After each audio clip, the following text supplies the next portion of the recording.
In history, there are events which stand as milestones, marking points of no return. Usually, however, such moments are only visible in hindsight.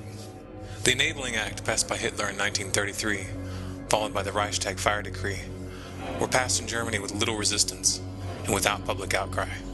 And even though those laws nullified the German Constitution and handed the power of life and death over all German citizens to one man, no one noticed that the line had been crossed. No one expected the chain of events which were destined to unfold.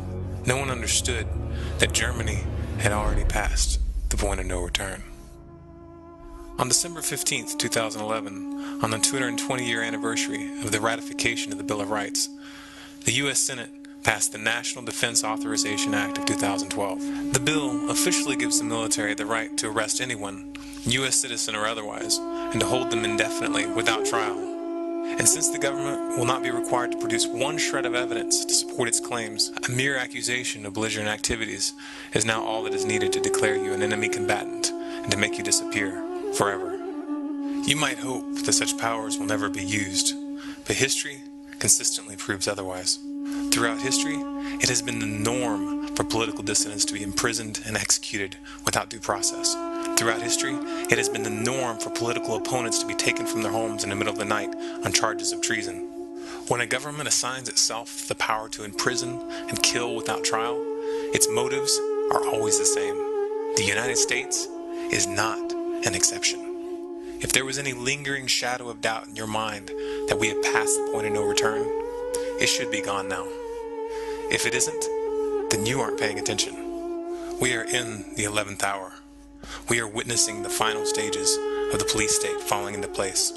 The stage is set, and we have very little time to influence the events that are headed our way. Right now, we must form a coalition across the left and the right. We must set aside our petty differences, no matter how important we think those differences are. We must unify against our common enemy. Our government has become a mere figurehead to the real powers that be. The Congress, the Senate, the executive branch do not represent our interest. They are bought and paid for.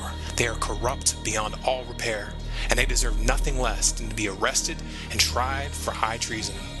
We the people have the power to take them down. It's in our hands right now. The government's power is derived solely from our obedience. Its wealth is derived solely from our labor. Its strength is actually our strength. Take it back from them. If in one unified strike we withdraw our money from the banks which have gorged on taxpayer dollars and cut off all payments, credit cards, loans, and taxes, if we refuse them our obedience and our labor and stand in defiance with clear intent, we will bring the machine to its knees. But we can only achieve this if we look past the artificial dividing line of left and right and act in unison as one people, as one nation, indivisible and focused on our goal. We must mobilize as if our lives and our children's lives depended on it, because they do. This is the 11th hour. And when they say, I want my lawyer, you tell them, shut up. Your time is Get a expired. lawyer. You're an enemy combatant.